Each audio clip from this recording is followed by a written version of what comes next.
Hello guys, very good morning. Welcome back to Muksha channel.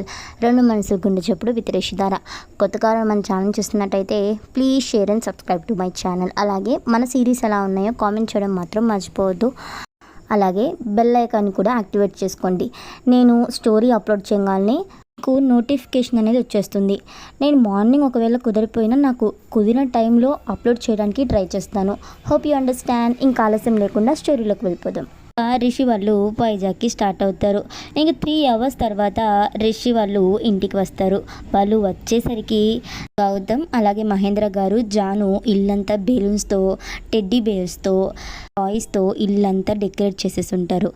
ఇంకా జగతి madam దిష్టి తీయడానికి రెడీగా ఉంటారు. రిషి వాళ్ళు లోపలికి వస్తూ ఉంటే జగతి మేడం ఆగండి, నా మనవరాలకి చాలామంది దిష్టి పెట్టేసి ఉంటారు, దిష్టి తీయనివ్వండి అంటూ వసుకి, పాపకి, ముఖేష్కి, ఏంజల్కి నలుగురికి దిష్టి తీస్తారు. జగతి మేడం పాపని తీసేసుకొని ఇంకా సోఫాలోకి వెళ్ళి కూర్చొని ముద్దాడుతూ ఉంటే గౌతమ్ ఉండి అత్త నాకు ఇవ్వు, నా మేనకోడల్ని నేను చూస్తాను అని అంటూ పక్కనే కూర్చొని చూస్తూ ముద్దాడుతూ ఉంటాడు. రిషి డాడ్, జాను ఎక్కడున్నారు, త్వరగా రండి అని పిలుస్తారు.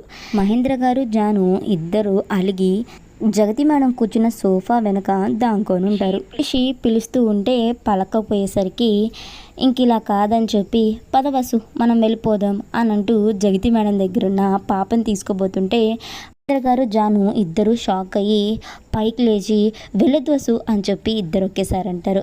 ఇంకా ఇద్దరు పాప దగ్గరికి వెళ్ళి చూస్తూ ఉంటారు. జాను పాపకి షేక్ హ్యాండ్ ఇస్తూ ఉంటే పాప ఫింగర్ పట్టుకుంటుంది. జాను అన్న చూడు నవ్వుతుంది అని అంటూ ఉంటుంది.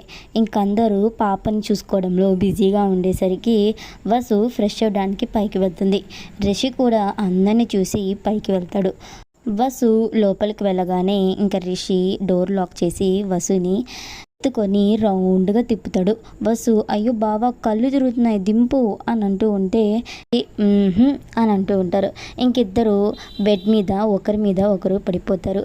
వసు ఏంటి శ్రీవారు చాలా హ్యాపీగా ఉన్నారు అని అంటూ ఉంటే రిషి మరి ఈ 2 days నా హ్యాపీనెస్ మొత్తాన్ని లోపలే దాచుకోవాల్సి వచ్చింది మరి అని అంటాడు. వసు ఆహా ఎవరు దాచుకోమన్నారు అని ఐబ్రో ఎగరేసి అడుగుతుంది. రిషి అవునా సరే అని వసుని చూస్తూ దగ్గరికి వెళ్ళి బుగ్గ మీద ముద్దు పెడతాడు. రిషి వసుని చూస్తూ వెనక్కి వెళ్తూ ఉంటే వసు రిషి కాలర్ పట్టుకొని రిషి చంప మీద ముద్దు పెట్టి రిషిని చూస్తూ మెల్లగా లేచి ఫ్రెష్ అవ్వడానికి వెళ్ళిపోతుంది. ఇంకో పక్క పెద్దయ్య జైలు నుంచి రిలీజ్ అవుతాడు.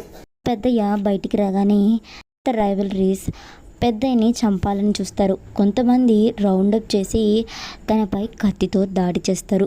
పెద్దయ్యకి కొన్ని కత్తి పొట్లు దిగుతాయి. అయినా వచ్చిన వాళ్ళందరినీ చంపేస్తాడు.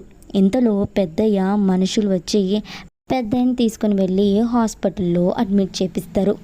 రిషికి సతీష్, అభి వాళ్ళు ఫోన్ చేసి కంగ్రాట్స్ చెప్తారు.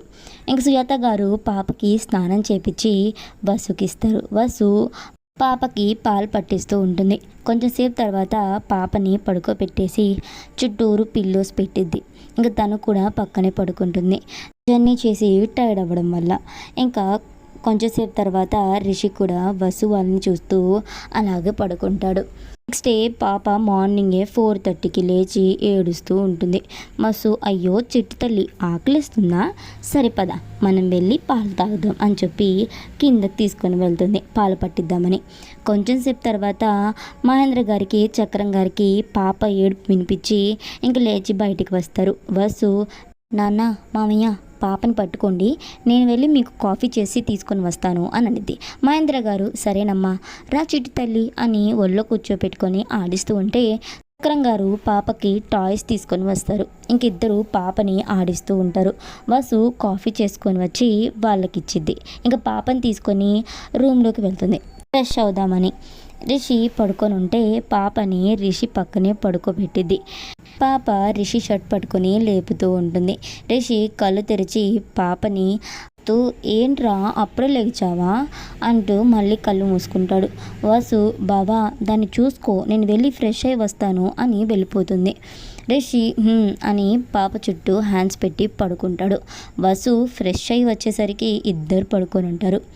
వసు వాళ్ళిద్దరిని చూసి నాన్న కూతురు ఇద్దరు సరిపోయారు, నిద్రదేవత పట్టుకుందా ఏంటి ఇద్దరికి అలా పడుకుంటున్నారు అని వాళ్ళిద్దరిని చూస్తూ నవ్వుకుంటూ, బావా ఆఫీస్కి వెళ్ళవా, టైం అవుతుంది అని రిషిని లేపుతూ ఉంటుంది.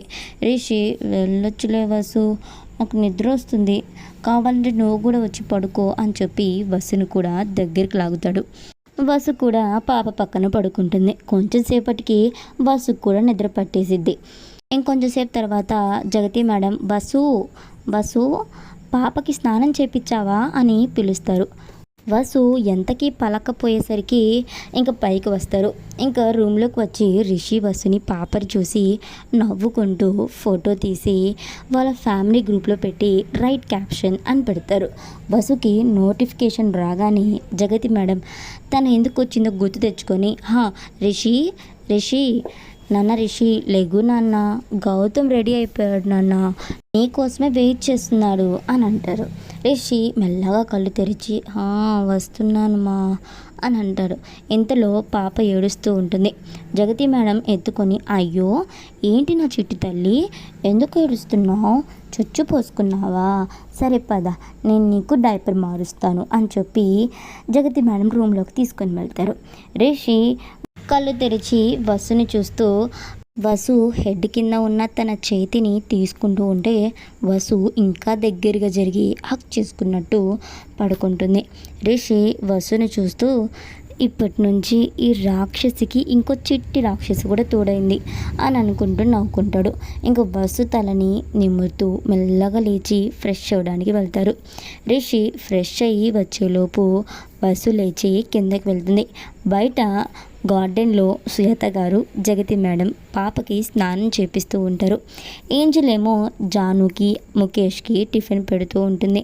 ఇంకా పాప బస్సుని చూసి ఏడుస్తూ ఉంటే సుజాత గారు మీ అమ్మే ఎక్కడికి వెళ్ళదులే అమ్మా అని చెప్పి స్నానం చేపిస్తూ ఉంటారు. వసు ఓ అమ్మ ఇటు చూడు అని డక్ బొమ్మని తీసుకొని సౌండ్ చేస్తూ ఉంటే పాప లైట్గా ఏడుపాపుతూ ఉంటుంది.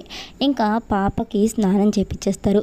వసు రా చుట్టు తల్లి మనం వెళ్ళి డ్రెస్ వేసేసుకుందాం, లేకపోతే జాను నిన్ను షేమ్ అంటుంది అని రూమ్లోకి తీసుకొని వెళ్ళి డ్రెస్ వేసి దిష్టి చుక్క పెడుతూ నా బంగారం చూడు ఎంత ముద్దుగా ఉందో అని ముద్దుల వర్షం కురిపిస్తూ ఉంటే అప్పుడే బయటికి వచ్చి షర్ట్ వేసుకుంటూ ఉన్న రిషి వాళ్ళిద్దరిని డ్రెస్సింగ్ టేబుల్ మిర్రర్ల నుంచి చూస్తూ నవ్వుకుంటూ పాప దగ్గరికి వస్తాడు.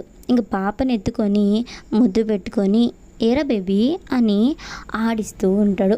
ఇంకా ముగ్గురు కిందకి వెళ్తారు. గౌతమ్ రిషి కోసం చాలాసేపటి నుంచి వెయిట్ చేస్తూ ఉంటారు. ఇంకా గౌతమ్ రిషిని కోపంగా చూస్తూ ఉంటే రిషి చూసింది చాలు రారా టిఫిన్ చేద్దాం అని అంటాడు. చక్రం గారు గౌతమ్ టిఫిన్ చేసేసి చాలాసేపు అయింది రిషి, నువ్వే తినాలి అని అంటారు. రిషి ఓ అవునా అని టిఫిన్ చేయడానికి కూర్చుంటూ గౌతమ్ని చూస్తూ ఇంకా టైం ఉంది కదరా ఎందుకురా అప్పుడే రెడీ అయ్యావు అని అంటూ ఉంటే గౌతమ్ టైం చూసి 11 అవుతుంది అని అంటాడు. రిషికి పొలమారిద్ది. గౌతమ్ మెల్లకరా అని నీళ్ళు తాపిస్తూ తల మీద కొడుతూ ఉంటాడు. ఇంకా రిషి టిఫిన్ చేసేసి వెళ్దామా అని అంటాడు. గౌతమ్ పద అని వెళ్తూ ఉంటే రిషి ఫైల్ మర్చిపోయానురా అని చెప్పి లోపలికి వెళ్తాడు. ఇంకందరూ ఎవరి రూమ్లోకి వాళ్ళు వెళ్తూ ఉంటే వసు పాపని ఒళ్ళో కూర్చోబెట్టుకొని ఆడిస్తూ ఉంటుంది. ఇంకా ఎవ్వరు లేకపోయేసరికి రిషి ఫాస్ట్గా వెళ్ళి వసుకి పాపకి ఇద్దరికి బొగ్గు మీద కిస్ చేసేసి బాయ్ అని చెప్పి బయటికి వస్తాడు. ఇంకా కార్ స్టార్ట్ చేస్తూ ఉంటే గౌతమ్ ఉండి ఫైల్ ఎదురా అని అడుగుతాడు. రిషి తడబడుతూ అది ఆ ఫైల్ ఆఫీస్లోనే ఉందిరా, మర్చిపోయాను నీకు చెప్పడం అని అంటూ కార్ స్టార్ట్ చేస్తారు. ఇంకిద్దరు ఆఫీస్కి వెళ్తారు. ఇంకా వాళ్ళ వర్క్లో వాళ్ళు ఇన్వాల్వ్ అయిపోతారు. సో ఇక్కడితో స్టోరీ అయిపోయింది గాయ్స్. కొత్తగా ఎవరైనా మన ఛానల్ చూస్తున్నట్టయితే please share and subscribe to my channel. అలాగే మన సిరీస్ ఎలా ఉన్నాయి కామెంట్ చేయడం మాత్రం మర్చిపోవద్దు. అండ్ ఇంకోటి ఏంటి అంటే చాలామంది బెల్ ఐకాన్ని యాక్టివేట్ చేసుకోలేదండి. సో ప్లీజ్ అందరూ బెల్ ఐకాన్ని యాక్టివేట్ చేసుకోండి. ఇప్పటి నుంచి నేను వీడియోస్ మార్నింగ్ కానీ ఆఫ్టర్నూన్ కానీ ఈవినింగ్ కానీ ఎప్పుడైనా పోస్ట్ చేయొచ్చు. నేను వీడియో అప్లోడ్ చేయగానే మీకు నోటిఫికేషన్ అనేది వచ్చేస్తుంది. So do subscribe to Mukshat channel. అలాగే మన సిరీస్ కనుక మీకు నచ్చినట్టయితే లైక్ అండ్ కామెంట్తో ఎంకరేజ్ చేయడం మాత్రం మర్చిపోవద్దు.